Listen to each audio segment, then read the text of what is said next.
Catatan sejarah, kota Cirebon pernah berjaya sebagai kerajaan Islam. Kini Cirebon masuk dalam wilayah pemerintahan Provinsi Jawa Barat. Di tempat ini akan berlangsung peringatan Maulid Nabi Muhammad SAW yang diwarnai tradisi setempat dengan acara puncak Panjang Jimat. Panjang Jimat bermakna sesuatu yang dihormati secara terus-menerus. Sebagian orang pun percaya akan mendapat berkah dari Yang Maha Kuasa ketika mengikuti ritual ini.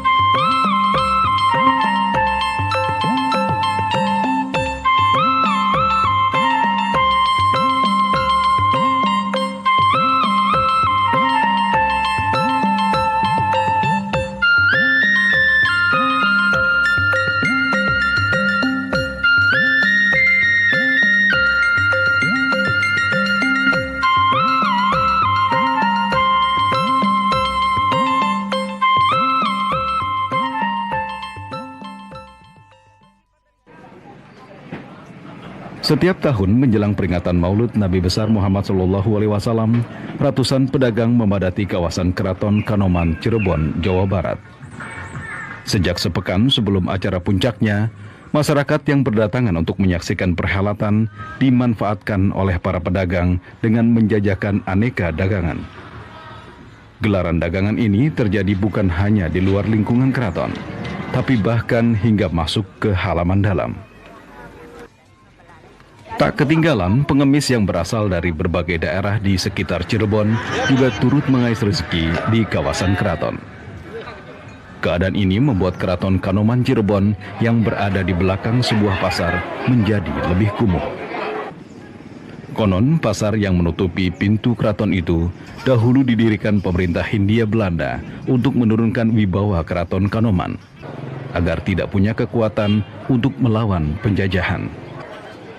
Ironisnya, setelah bertahun-tahun Hindia Belanda tidak lagi berkuasa di kota ini, pemerintah kota Cirebon malah membiarkan pasar ini tetap berada di muka keraton, yang merupakan salah satu cagar budaya di Indonesia.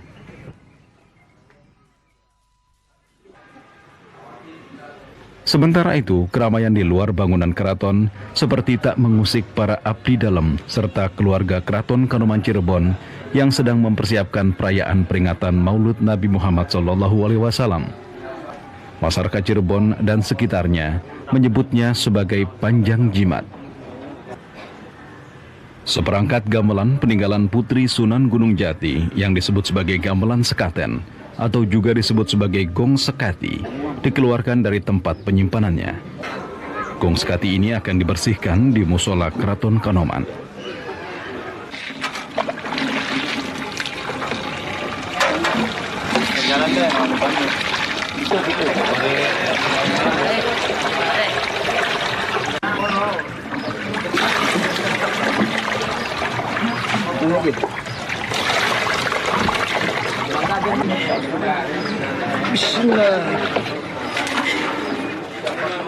Pencucian gamelan sekaten dengan menggunakan air sumur Langgar Keraton dilakukan para abdi dalam yang berasal dari desa Sindang Kasih, Cirebon. Sejak dahulu, warga desa Sindang Kasih yang terletak di arah selatan kota Cirebon ini dipercaya dapat menjaga kekeramatan benda-benda pusaka milik keraton. Pencucian gong sekati gini itu maknanya apa gitu, Pak? Maknanya sih kita harus bersyukur kepada Ilahi bahwa pertemuan hari ini tahun ini masih bisa menikmati, ya selalu bersyukur kepada Tuhan. Gong sekati ini bukan sekedar alat musik biasa. Air bekas mencuci sang gamelan diperebutkan banyak orang.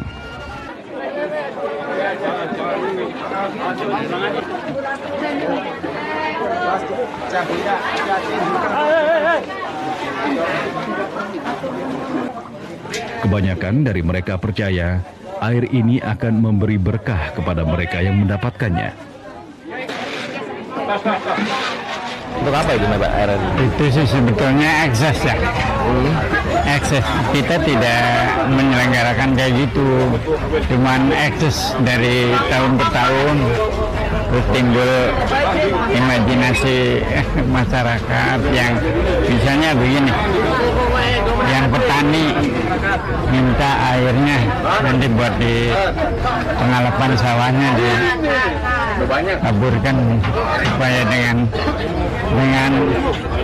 tujuan agar Lebih subur gitu ya. lebih subur tanahnya. Gitu aja. Jadi sebetulnya hal-hal yang begitu tuh hanya sebagai ekses ya. Sebuah ekses yang satu sama lain macam-macam. Perilaku warga yang seperti ini bisa saja karena latar belakang keberadaan gamelan sekaten di Cirebon. Gong Sekati merupakan hadiah pernikahan bagi Putri Sunan Gunung Jati dengan Adipati Unus dari Demak. Ketika gamelan sekaten dibawa ke Cirebon, Dewan Wali Songo memanfaatkannya sebagai sarana penyampaian pesan moral dalam penyebaran agama Islam di Pulau Jawa. Saat itu budaya tanah Jawa masih dalam peralihan dari Hindu-Buddha ke bahasa Islam.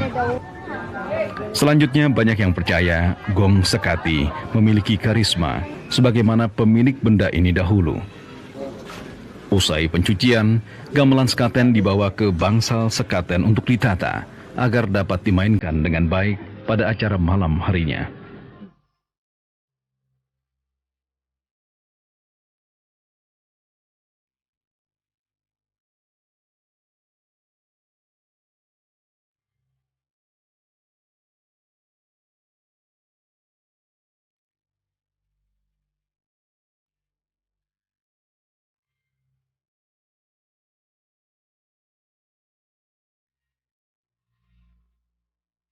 Persiapan menjelang Panjang Jimat bukan hanya terjadi di lingkungan Keraton Kanoman, tapi juga sampai ke desa Benda Kerep yang merupakan tanah milik Keraton Kanoman Cirebon. Desa yang berbatasan dengan Kabupaten Kuningan ini terdapat sebuah pondok pesantren yang didirikan keluarga keraton. Meskipun masih berada dalam wilayah kota Cirebon, namun desa ini tidak memiliki jembatan untuk menyeberangi sungai yang berada di muka desa. Karena pihak pengelola pondok pesantren masih memegang teguh pesan dari para pendiri desa yang menolak jembatan untuk menuju desa mereka.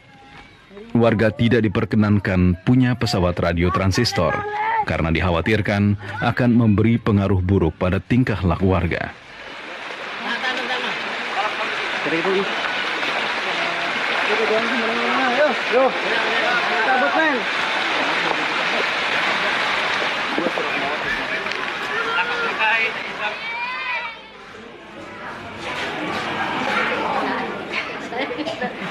Dalam ritual Panjang Jimat, desa Benda Kerep biasa menyediakan buah kelapa dan berbagai hasil bumi lain untuk Keraton Kanoman.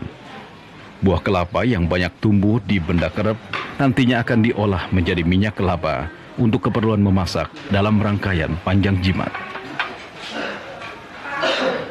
Misalnya dari sumber kan tanah keraton gitu.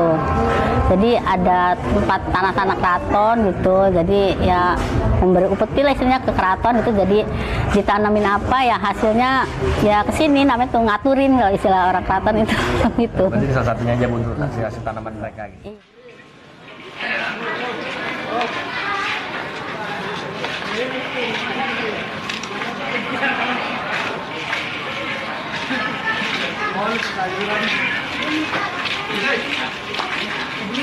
Menjelang petang, buah kelapa dan barang-barang lain dari Benda Kerep tiba di Keraton Kanoman. Ini memang jadi semacam persembahan bagi sang pemilik tanah. Sang pembawa persembahan pun adalah orang terpercaya. Ia adalah Rodiah. Dari pihak Kanoman, sang ratu dalam Sultan Kanoman ke-11, Ratu Suri Hajah Sri Mulia, ibu dari Sultan Kanoman ke-12. Sepertinya ini adalah pemberian yang biasa saja. Namun sesungguhnya tidak sembarang orang bisa menjadi sang pengantar buah kelapa dari Benda Kerep. Tugas ini hanya dipercayakan kepada keluarga Rodiah secara turun-temurun. Sebuah kepercayaan yang dengan bangga disandang dan dijaga Rodiah dan keluarganya hingga kini.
Air untuk memasak makanan dalam rangkaian panjang jimat diambil dari sumur Kejayaan yang letaknya masih dalam lingkungan keraton.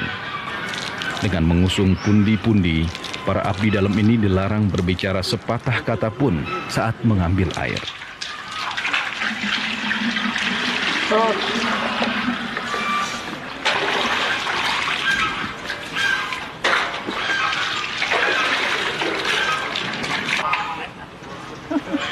Konon, air yang berasal dari sumur ini akan memberi berkah kepada mereka yang memanfaatkannya. Tanaman yang disiangi dengan air ini akan tumbuh subur, jauh dari hama penyakit.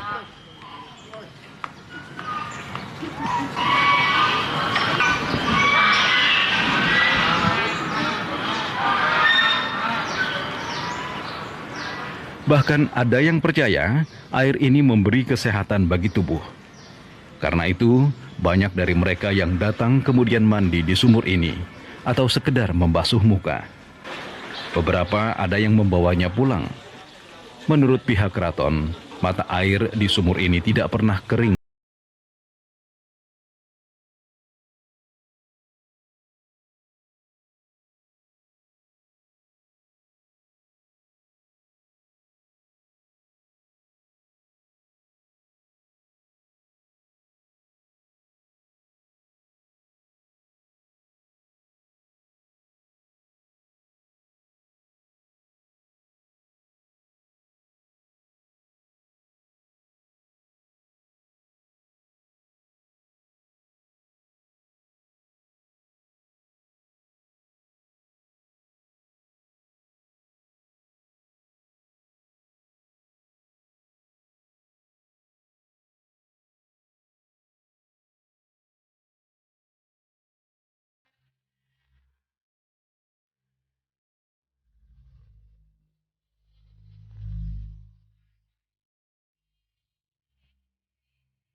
Suasana Keputren Kanoman, tempat tinggal para perempuan keraton, juga tak seperti biasanya. Para perempuan ini sedang memberi wewangian pada bunga-bunga yang akan menyertai sesaji pada acara malam hari nanti.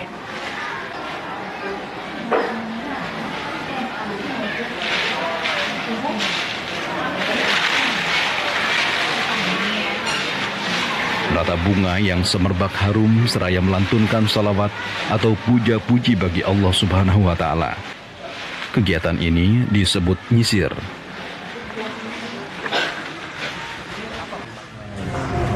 Ya, ini untuk mengaturi Gusti Nabi gitu, dan beserta nasi kebuli, beserta buah-buahan, dan ini untuk wangi-wangiannya gitu. Iya. Nanti diletakkan di mana, Bu? Ini di masjid. Nanti kalau nanti malam di Langgar, terusnya tanggal 11 di masjid acaranya. Kegiatan nyisir ini hanya dilakukan perawan sunti, yakni wanita yang tidak sedang datang bulan. Selama kegiatan berlangsung, mereka mengenakan baju warna hijau yang memiliki makna Ar-Rahman, yakni Allah yang Maha Pengasih. Tidak sembarang orang dapat turut dalam kegiatan ini. Hanya kerabat keraton yang boleh ikut serta, itu pun yang perempuan.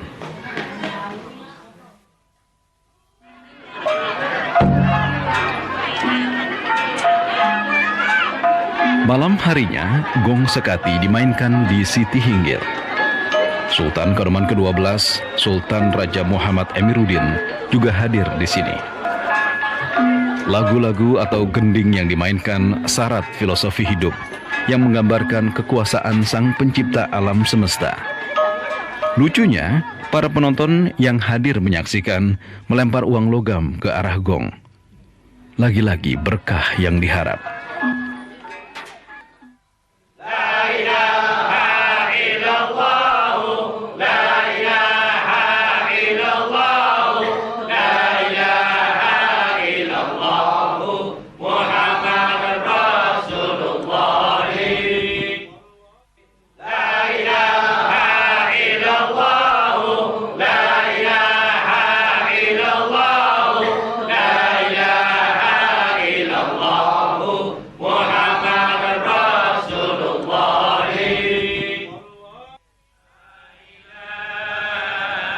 Sementara itu, pada saat bersamaan, Pangeran Patih, Pangeran Raja Muhammad Qodiran memimpin acara pelal alit di langgar Keraton Kanoman. Hanya kerabat keraton yang boleh masuk ke sini. Pelal alit bisa dibilang sebagai simbol 7 bulanan Nabi Muhammad SAW dalam kandungan. Dalam acara ini dibacakan doa-doa pujian kepada Allah Subhanahu wa Ta'ala, dipimpin oleh kaum, yakni pembantu penghulu Keraton Kanoman.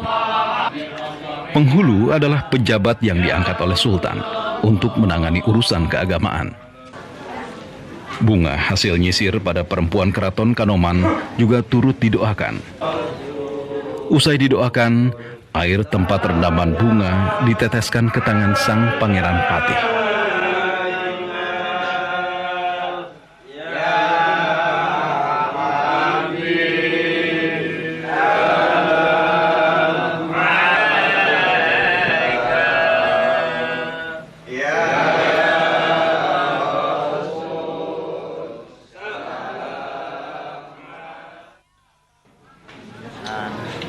Di tengah ruangan ada semacam piring tempat nasi kuning dan lauk pauk yang ditutupi. Hanya boleh dibuka dengan tangan kanan. Tangan yang dipercaya dalam Islam memiliki maksud baik.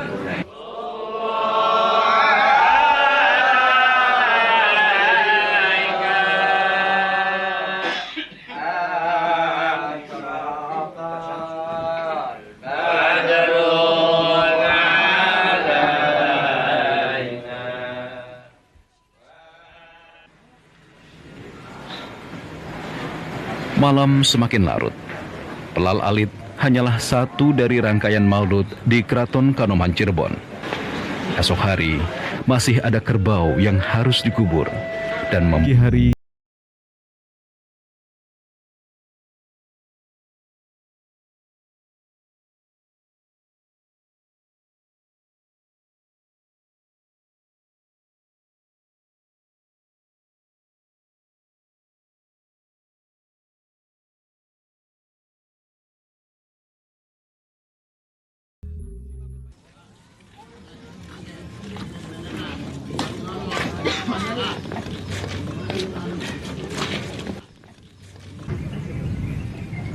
alun-alun keraton sebagian besar sudah dipadati pedagang.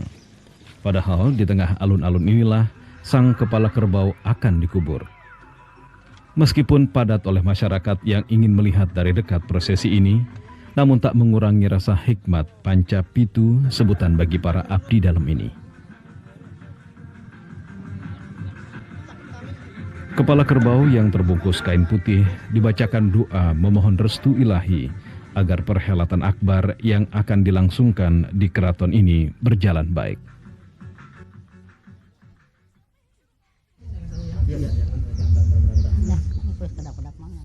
Para wanita bangsawan Keraton Kanoman juga masih sibuk dengan kegiatan membuat boreh, yakni semacam rempah-rempah yang terbuat dari kayu cendana, garu, dan kayu-kayu wangi lainnya. Boreh biasanya digunakan untuk bayi atau wanita yang baru melahirkan sebagai penghangat badan. Penggunaan boreh dalam acara ini berkaitan dengan kelahiran Nabi Muhammad SAW. Setelah siap, boreh-boreh ini diletakkan dalam cangkir kecil. Jumlahnya hingga 40 cangkir. Banyak pengunjung yang meminta boreh ini setelah acara usai, karena mereka percaya boreh dalam perhelatan ini bukan sekedar boreh biasa. Makna penggunaan boreh ini gimana nih Bu?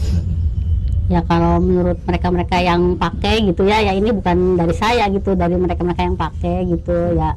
Kalau sakit ya gitu ya bisa ya agak berkurang sakitnya, ya sembuh, ada yang sampai sembuh. Ya untuk apa namanya, pernah ada orang yang mau dioperasi gitu ya, pakai boreh ini terus nggak jadi dioperasinya gitu. Jadi ya alhamdulillah dapat barokah dari keraton, ya bukan saya sama boreh ini ya, cuman ya segalanya dari Allah gitu. Cuman katanya dikasih boreh ini tuh ada kesembuhan gitu. Ini memang bukan sembarang boreh, karena tidak sembarang orang bisa membuatnya. Selain perlu ketekunan, juga ada kriteria khusus. Sejak tradisi ini berlangsung, ketentuan itu belum pernah dilanggar. Itulah tampaknya yang membuat boreh punya khasiat istimewa. Untuk yang buatnya sendiri saya lihat nggak sembarang orang untuk membuat boreh ini tuh. Iya, jadi ya terutama kan dari kita ratu namanya istilahnya. Terus kalau orang yang biasa juga, kalau yang suaminya elang, kalau yang tidak nggak boleh. Apa dalam pembuatannya juga dibuat apa, dibacakan doa-doa tertentu gitu? Iya, kita akan sambil membaca selawat gitu. Selama pembuatan boreh Iya, ini. iya. Jadi bukan sembarang pembuatan seperti itu. Iya, jadi harus membaca selawat, membaca namanya itu ayat-ayat Al-Quran gitu.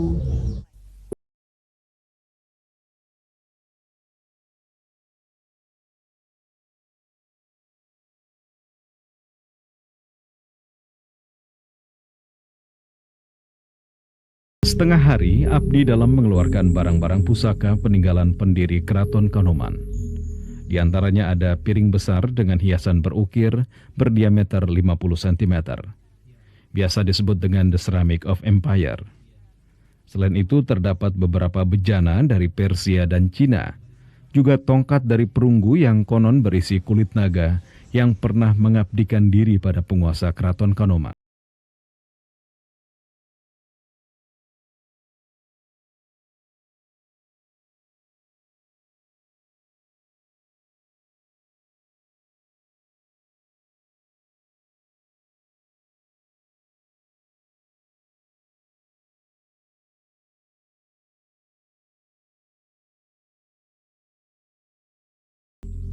Berbagai barang pusaka ini dicuci para wanita bangsawan Keraton Kanoman.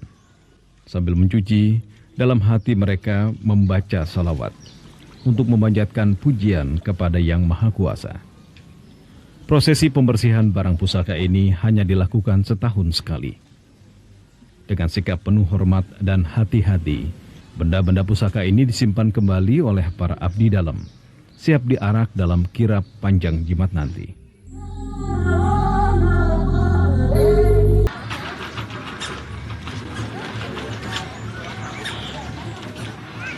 Karisma Kesultanan Keraton Kanoman juga legenda kedikdayaan pendiri keraton ini memunculkan banyak cerita akan adanya kekuatan supranatural di lingkungan keraton. Hingga kini masih ada masyarakat yang berharap akan mendapat limpahan berkah saat menghadiri acara-acara yang digelar pihak keraton.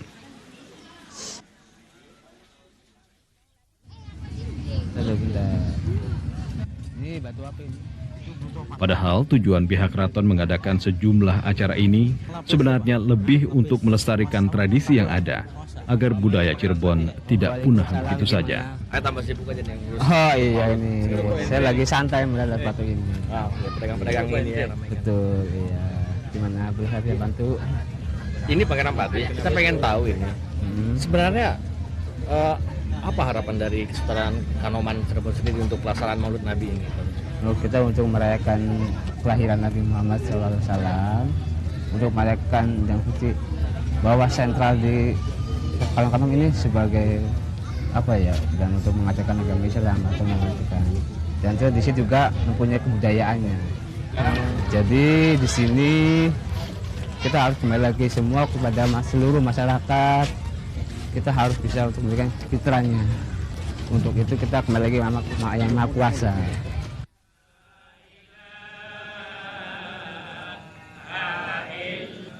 Meskipun persepsi masyarakat di luar lingkungan keraton berbeda dengan tujuan semula dari penyelenggaraan perhelatan ini, namun pihak keraton tidak melakukan pelarangan secara tegas. Karena mereka menghormati apa yang telah dipercayai oleh masyarakat awam secara turun-temurun. Namun untuk ke depan, pihak keraton berharap persepsi itu akan berubah.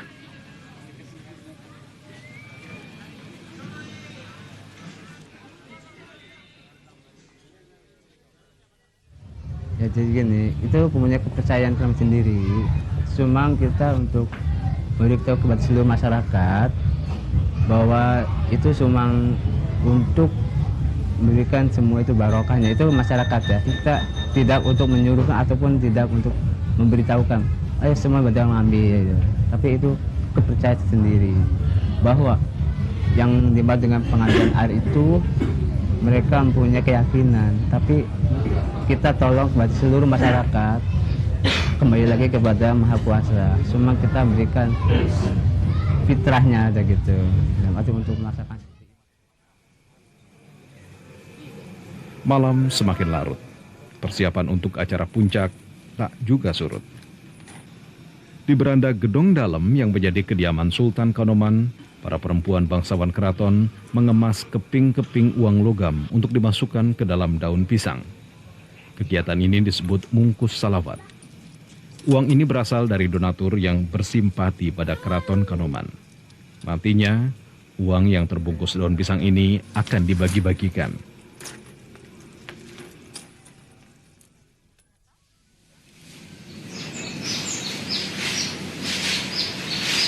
Ketika pagi tiba, mendekati puncak peringatan Maulid Nabi, kesibukan semakin meningkat. Begitu pula dengan masyarakat yang berdatangan dari berbagai tempat di sekitar Cirebon maupun daerah lain yang pernah masuk dalam wilayah Kesultanan Cirebon. Semua memenuhi berbagai sudut keraton Kanoman.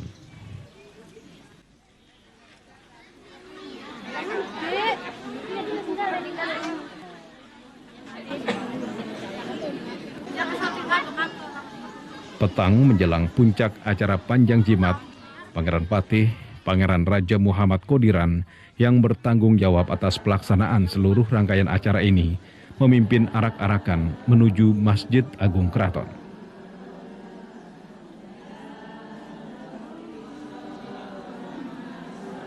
Para pengawal keraton atau Magersari mengawal dengan membawa tombak iring-iringan yang membawa aneka benda pusaka.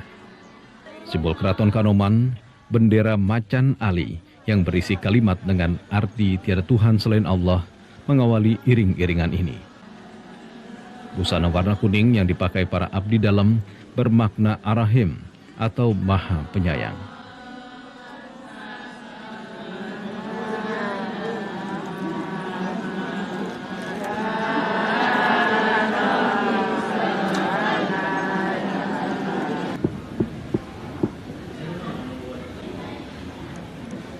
Menjelang malam, suasana di Keraton Kanoman semakin semarak. Para undangan dan keluarga keraton mulai berdatangan untuk menghadiri puncak acara yang hanya berlangsung 1 tahun sekali ini. Sebelum puncak acara dimulai, di bangsal Jinem yang merupakan salah satu ruang utama di Keraton Kanoman, Pangeran Patih meminta restu dari Sultan Kanoman ke-12 yang juga adalah kakak kandungnya. Dalam prosesi ini, Pangeran Patih mewakili Sultan.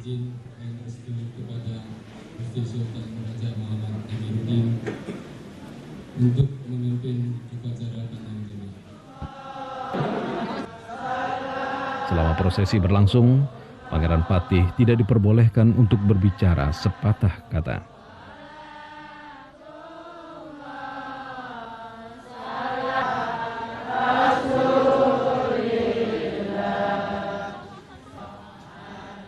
Sementara di Langgar Keraton, penghulu dan abdi dalam lainnya bersiap-siap menuju Masjid Agung Keraton.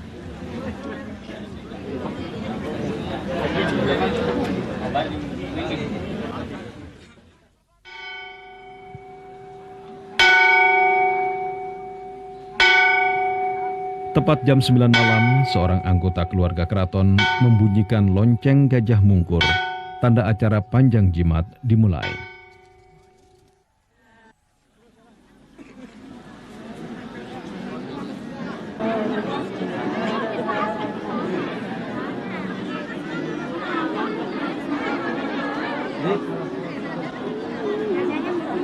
Seiring lafaz doa yang diucapkan para peserta kirap panjang jimat, rombongan yang mengusung aneka pusaka keraton ini menuju Masjid Agung Keraton Kanoman. Kirap atau iring-iringan panjang jimat ini adalah sebuah ilustrasi mengenai kelahiran Nabi Muhammad SAW. Masing-masing barisan ini punya makna tersendiri, namun semuanya bermuara pada perlambang kelahiran seorang manusia.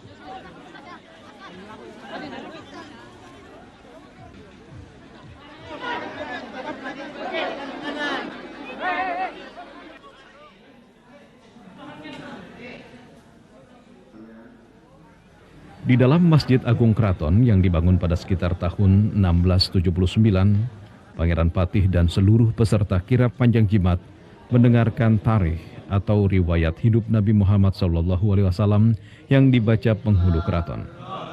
Hal ini bertujuan agar mereka yang mendengarkan dapat menyerap kebajikan seperti yang pernah diperbuat oleh Nabi Muhammad.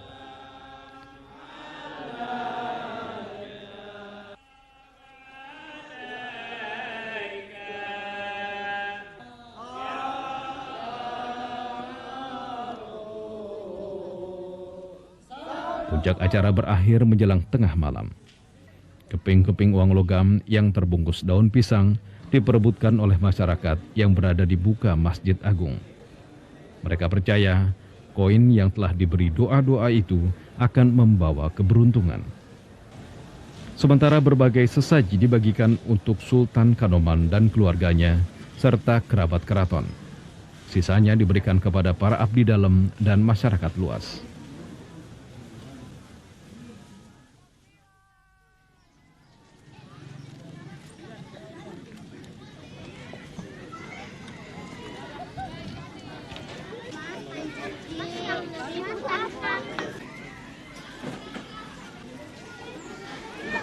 Hari berganti, pusaka telah tersimpan rapi.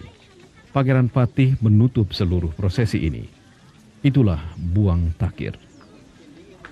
Dengan diiringi para abdi dalam dan pembesar keraton di Bangsal Paseban, bersama mereka mengucap doa syukur atas usainya perhelatan akbar.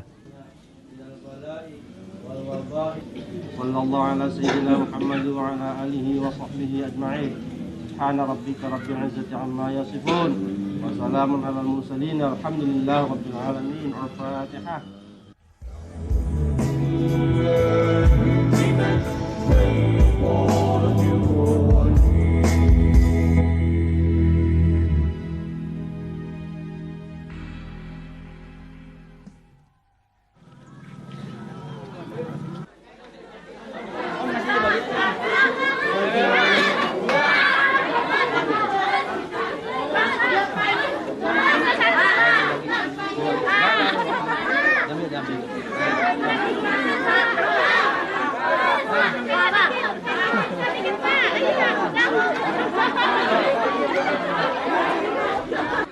Nasi jimat pun dibagikan kepada warga yang telah menanti.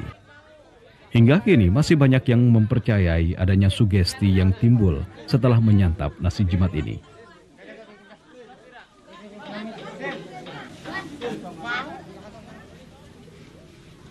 Seiring dengan itu, gamelan sekaten berhenti dimainkan. Perangkat musik bersejarah ini dikemas untuk disimpan kembali ke tempatnya. Suasana semarak saat perhelatan itu telah berlalu.